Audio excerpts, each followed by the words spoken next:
ఇవాళ జనగామలో మనంతా ఒక పరిసరాల్లో కూర్చొని మనం గెలిస్తే మనకి మనం సన్మానించుకుంటాం. సన్మానం చేయడం మా అర్థమైనటువంటి అసలు ఈ సన్మానం చాలా చెప్తా ఉన్నాం. ఎందుకు చెప్తున్నాం? మా ఆడబిడ్డ గెలిచిందని చెప్తా ఉన్నాం. మా ఆడబిడ్డ సర్పంచ్ ఎన్నికలలో గెలిచిందని సన్మానం చేస్తా ఉన్నాం. ఏడాది ఒకసారి పోషణ పండుగ, ఎల్లవ పండుగ, మగవ పండుగ చేసుకున్నాం కదా. ఆ పండుగ చుట్టాలందరూ పిలుచుకున్నావా లేదా? ఇలా మన ఆడపిల్లల పండుగతో చుట్టాలందరూ పిలుచుకున్నాం. అయితే అమ్మ సూదరులతో వస్తారా? సూదరులతో వస్తారు అని జనగామ ఎమ్మెల్యే ఓటు అని చెప్తా ఉన్నాడు. ఇంకొక ఆయన దేశానికి ఎమ్మెల్యే ఓటు అని చెప్తా ఉన్నారు. పాలకుర్తి ఎమ్మెల్యే మీరంతా ఒకసారి కావాలని చెప్తా ఉన్నారు. ఎందుకు? మన ధర్మోత్తర ఒకసారి ఆడితే ఇంత బొట్టు పెట్టి ఇంత స్నానం కట్టి మా ఆడిని గౌరవించుకుంటారని ఏమంటే వాళ్ళు ఇళ్ళ పనిచేసిన గాలి బొట్టు పెట్టారా వాళ్ళ స్నానం కడతారా అని చెప్పి వాళ్ళు ఏం చేశారంటే ఈ పోతని చెప్తా ఉన్నాడు.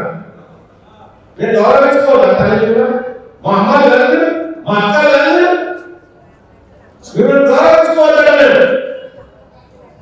ఊళ్ళో సర్పంచ్గా కొట్టాలి, ఉప సర్పంచ్గా కొట్టాలి, వార్డు మెంబర్గా కొట్టాలి. మా ఆడపిల్లలంతా గెలిచి వస్తే నేను సన్మానం చేస్తాడు. వాళ్ళు మా బిడ్డ గెలిచిందని గొప్పగా చెప్పుకోవాలట. వాళ్ళ కుట్రలు ఎంత ఉందో మీ సొమ్ము తిన్నామా, మీ స్నానమా, మీ కూడా మీకు ఏ విధంగా మా వాళ్ళని సన్మానించుకోవాలని చెప్తా ఉన్నారు. పల్లవాయేశ్వరెడ్డి కాలికి పడితే అందరికీ ఎట్లున్న సారని అడిగొచ్చే, ఎట్లున్న సారని అడిగొచ్చే. మరి మా ఆడపిల్ల కష్టం ఉందా, సుఖం ఉందా తెలుసుకోవాల్సిన బాధ్యత మాకు ఉంది కదా. మా కష్టాలను మాట్లాడుకోవడానికి గర్వంగా చెప్పలేదు. మా మాట గర్వంగా కానీ ఆ పాలకుర్తి ఎమ్మెల్యే పల్లవాయేశ్వరెడ్డి ఇద్దరు కలిసి ఇది చెప్తారు. ఆ కలిసి చెప్తారట, మరి కలవతారట. ఆ కథలో పెడతా ఉంది.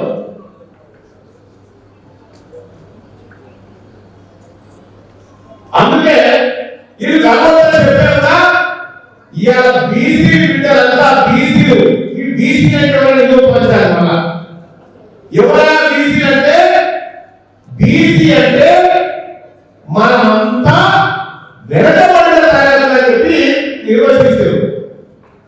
ఈ బీసీలలో మన ముదిరాలు, మన యాదవులు, మన కురుగోలు, మన సాగరోలు, మంగళోలు, మున్నూరు కాపులు, పద్మశాలీలు, ఈలతో పాటు ఇందులోని ఈ ఎన్నబడిన తరగతుల్లోకి మన మాలలు, మన మాదిగలు